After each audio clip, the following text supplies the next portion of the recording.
Good morning, ladies and gentlemen. I'm sure I've been introduced, but just in case, my name is Tanya Cox and I'm the director of CONCORD. CONCORD is the European network of NGOs working on international cooperation, and Sloga is our Slovenian national platform. Congratulations, colleagues at Sloga, on your 20th anniversary. It's a very important milestone, and thank you for the invitation to join you today. I'd like to share a few ideas which could contribute to a conversation about how policy and partnerships are evolving these days, and not always in the right direction. From where I sit in Brussels, working directly towards the EU and institutions like the European Commission, it feels as though development cooperation is a thing of the past. Under the influence of many different pressures, the objectives of the policy area we once called development have changed a lot over the last 3 to 5 years. These pressures, which I don't dispute, have resulted in the EU developing concepts like strategic autonomy. They've resulted in the EU prioritising competition over collaboration and EU interests over shared peace, prosperity and stability. This feels rather short-sighted to us. We're convinced that the EU and Slovenia, both independently and as part of the EU, needs to develop a long-term vision. Where does the EU want to be in 25 years' time, say? Other than no longer dependent on China. And that's not a vision. That's working against something rather than being towards something. And it may not even be possible. They're very good at playing chess and they've got their pieces in all the right squares on the board. How can one be truly strategically autonomous in such an interconnected world? How can one undo the intricate fabric of globalization, especially when one doesn't have so many natural resources oneself? It's not the global gateway that will make us strategically autonomous. That initiative simply acknowledges how important it is for the EU to secure those resources. So I go back to my question.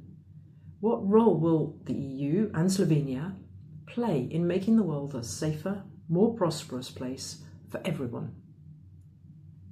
It's a question which seems to be more pertinent by the day, unfortunately. Which allies around the world will the EU make sure it can count on? Partnerships and allies will be key.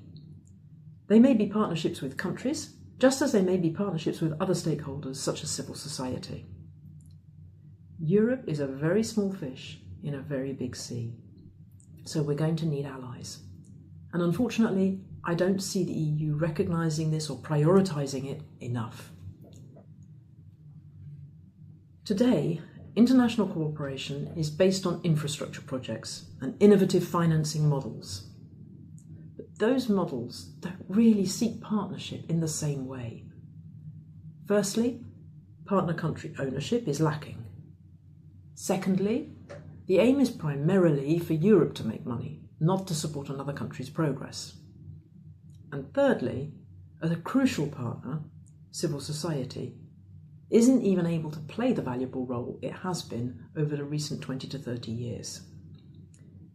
We mustn't forget that it's thanks to the partnership between civil society and governments, or between civil society and the EU institutions, that many of the policies have become much more people-centred, much more human rights based, much more planet friendly. We're truly grateful for the fact that the governments over the course of the last 20 years or so have been taking notice of what we've been saying, the evidence that we've been bringing, based on our knowledge and experience of what works for local communities around the world. From our perspective, it would be a mistake to change that dynamic now, just as we've been making progress in reducing poverty and inequalities and in improving human development. As I say, we understand the foreign policy, security, budgetary pressures that governments are facing.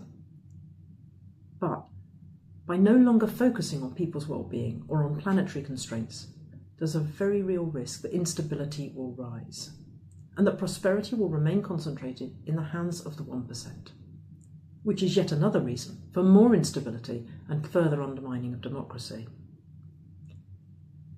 The shifts towards using innovative financial mechanisms towards far greater reliance on the private sector and development finance institutions mean that competition is more important than collaboration, bankability more important than sustainability, and transactionalism more important than transformational approaches.